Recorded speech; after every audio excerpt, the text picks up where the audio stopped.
ഹരേ കൃഷ്ണ. സർവം കൃഷ്ണാർപ്പണമസ്തു.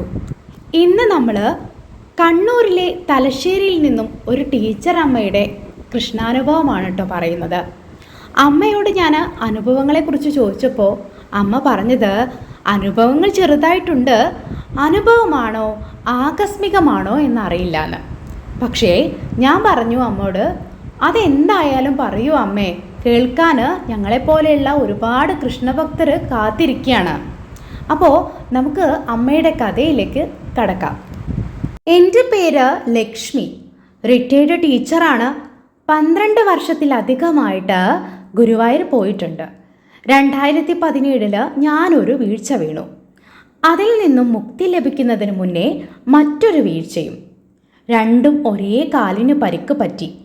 അതോടെ എൻ്റെ യാത്രകളെല്ലാം അവസാനിച്ചു പോയി. ഗുരുവായൂർ യാത്രയെല്ലാം വെറും സ്വപ്നമായി അവശേഷിച്ചു. അങ്ങനെയിരിക്കെ എങ്കിലും എൻ്റെ കൃഷ്ണ ഗ്രൂപ്പ് വന്നു. ആ ഗ്രൂപ്പിൽ കയറിയപ്പോൾ എനിക്ക് നഷ്ടപ്പെട്ടത് എന്തൊക്കെയോ തിരിച്ചു കിട്ടിയ പ്രതീതി. ഞാൻ എൻ്റെ ശാരീരിക അവശതകളും കണ്ണനെ കാണാനുള്ള നടക്കാത്ത മോഹവും എപ്പോഴും പങ്കുവയ്ക്കും. ഗ്രൂപ്പിലുള്ള കൃഷ്ണഭക്തർ എപ്പോഴും എൻ്റെ മോഹം പൂവണിയുമെന്ന് എന്നെ സമാധാനിപ്പിക്കും. 2024 ഒക്ടോബർ മാസത്തിലാണെന്ന് തോന്നുന്നു, എൻ്റെ വീട്ടിൽ ഒരു കൃഷ്ണപരുന്ത് വരാൻ തുടങ്ങി. ഒരു പ്രത്യേക തരത്തിൽ അതിൻ്റെ കരച്ചിൽ കേട്ടപ്പോഴാണ് ശ്രദ്ധിച്ചത്. കടലിൽ നിന്ന് 12 കിലോമീറ്റർ ദൂരെയാണ് എൻ്റെ വീട്. ഇത്രയും വർഷങ്ങൾ ഇങ്ങനെ ഒരു പക്ഷിയെ പരിസരത്തൊന്നും കണ്ടിട്ടില്ല. ദിവസവും വരും, അവിടെ പറന്ന് കളിക്കും. വൈകുന്നേരമാകുമ്പോൾ പോകും. അങ്ങനെ ഇരിക്കെ 2025 ഫെബ്രുവരിയിൽ എനിക്ക് തീവ്രമായ ആഗ്രഹമുണ്ടായി.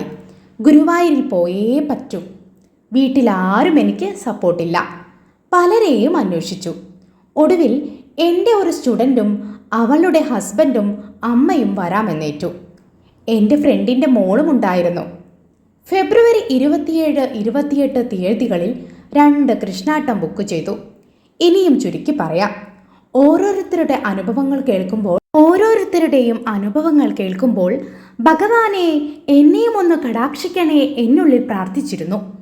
ഒരു ഉണ്ണിയെയോ കറുത്ത ഷർട്ട് ധരിച്ച യുവാവിനെയോ കാണുമോ എന്ന് കണ്ണുകൾ പരതി. ആരെയും കണ്ടില്ല. 2ാമത്തെ ദിവസം കണ്ണൻ്റെ വഴിപാടുകളൊക്കെ ഷീട്ടാക്കി ഞങ്ങൾ 2 പേരും ഓരോ പാൽപ്പായസം ഷീട്ടാക്കി. ബില്ലും കൊണ്ട് പായസത്തിന് പാത്രം വാങ്ങാൻ പോയി. പാത്രത്തിൻ്റെ വലുപ്പം എത്രയാണെന്നറിയാൻ ഞങ്ങൾ കയ്യിലിരിക്കുന്ന ബില്ല് നോക്കി. നോക്കുമ്പോൾ 2 പേരുടെയും പാൽപ്പായസത്തിൻ്റെ ബില്ലില്ല. ഞങ്ങൾ വിഷമത്തിലായി നിൽക്കുമ്പോൾ ഒരു 45 വയസ്സ് തോന്നിക്കുന്ന ഒരാൾ എൻ്റെ കയ്യിൽ ഒരു ബില്ല് നീട്ടിയിട്ട് പറഞ്ഞു, പാൽപ്പായസത്തിൻ്റെയാ, നിങ്ങൾ വാങ്ങിക്കോളൂ എന്ന്. നോക്കുമ്പോൾ 2 ലിറ്റർ പാൽപ്പായസം. അതെനിക്കുള്ള അനുഭവം ഭഗവാൻ തന്നതല്ലേ. അന്ന് രാത്രി കൃഷ്ണാട്ടം കാണാൻ പോയി. 11 മണിയായി കാണും. നല്ല തിരക്ക്, ഇരിക്കാൻ സ്ഥലമില്ല. കാലുകൾ വയ്യാത്തത് കൊണ്ട് അധിക നേരം നിൽക്കാൻ പറ്റില്ല.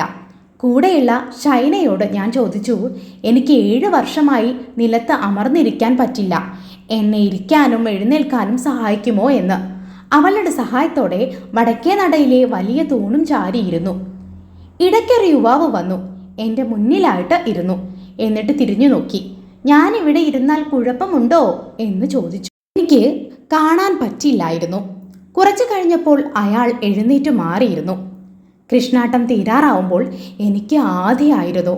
ഷൈനയ്ക്ക് എന്നെ പൊക്കാൻ പറ്റുമോ, ഞാൻ താഴെ വീഴുമോ, ഭഗവാനെ, ഇതായിരുന്നു ചിന്ത.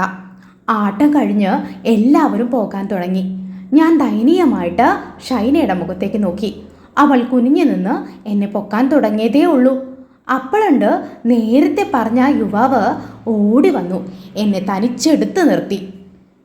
എനിക്ക് നന്ദി പറയാൻ വാക്കുകളില്ലായിരുന്നു.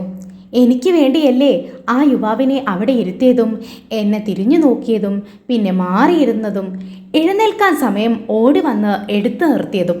ഇതൊക്കെ എനിക്ക് തന്ന അനുഭവമാണോ ഭഗവാനെ? ഇപ്പോൾ കൃഷ്ണപരുന്തിനെ കാണാറില്ല. അതും എന്നെ ആശ്വസിപ്പിക്കാൻ വന്നതായിരിക്കുമല്ലേ.